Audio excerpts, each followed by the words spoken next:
Hey guys, welcome back to my plant channel. So today I just wanted to show you my latest plant haul, and I've also brought a few of my old plants in for this as well. So basically I completely stayed away from Calathea for a long time. I just didn't really like the genus because I couldn't really keep it alive. I wasn't having much success. The only plant that I really succeeded in very easily keeping alive from the beginning was, I don't know if it's hardier than the others, but the pink trio-star plant. So I've had one of these for a few years, and I think I naturally just sold them all off at some point and stopped keeping them. And then more recently I decided to go back and get into them again. And for some reason this one has always done fine for me. A lot of my plants, as you'll see, they never really get massively big because I'm always propagating and selling to get more plants. So I've just got a lot of small plants. But as you can see, this one looks pretty healthy. And yeah, for some reason, I've always been able to treat this, like my philodendrons and all my other plants, and this particular type of Calathea has just always seemed to do okay for me.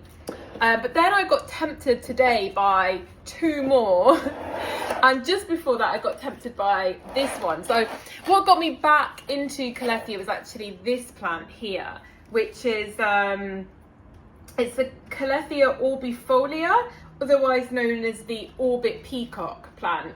And now I wanted one of these for ages and I just never really saw one, and then by the time I saw one I'd already decided not to keep Calathea at all because I'd killed a couple off. But when I saw this one, I just thought, I don't know, I'm just going to dive back in and give it a try. So this one has already been propagated, so it's just in its sort of recovery stage now. But I have looked a little bit more into keeping these guys alive. And I think one of the mistakes that I was making was using tap water. So I have a lot of plants, and there's absolutely no way that I can use rainwater and distilled water, even though I do have a distiller for all my house plants. I just have way too many. I do use rainwater intermittently, so you know they get at least a bit of rainwater every now and again, but I have to use tap water. And I think Calathea are unfortunately exceptionally sensitive to the chlorine in water.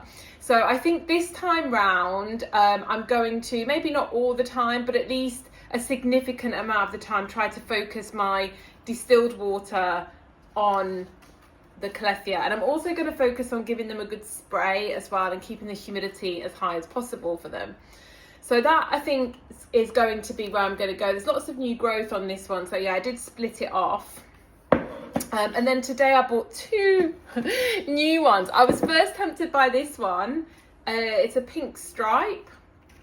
And I just think this is absolutely gorgeous. There's just something very elegant and sophisticated about the colouring on this one. I really like it. And yeah, I've added that one to the collection. And then I went to another shop and I saw this one. It's a Calathea pilosa, and I don't know, I just quite like this one as well. So I now have my 4 Calathea, and I'm going to really try again and see if I can't keep these guys alive this time. But yeah, that is where I'm going to really start with making changes this time. I think before it was a white fusion I had. Probably shouldn't have dived into what was back then very rare Calatheas first, and then someone gave me one as well, which was already not looking that great, and it just looked worse and worse. So I kind of moved that one along and gave it away.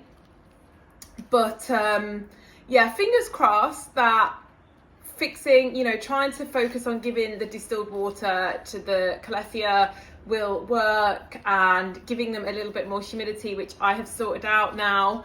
Before I didn't really have any humidifiers, but I do really like the foliage on this. It's sort of 3 tones, so there's yellow, light green and darker green. See where I got it from there. Especially this leaf, it's super pretty. So there's my Calathea journey. that I'm sharing with you. I'm trying to broaden my perspective of plants at the moment. I've recently been adding a few begonias to the mix.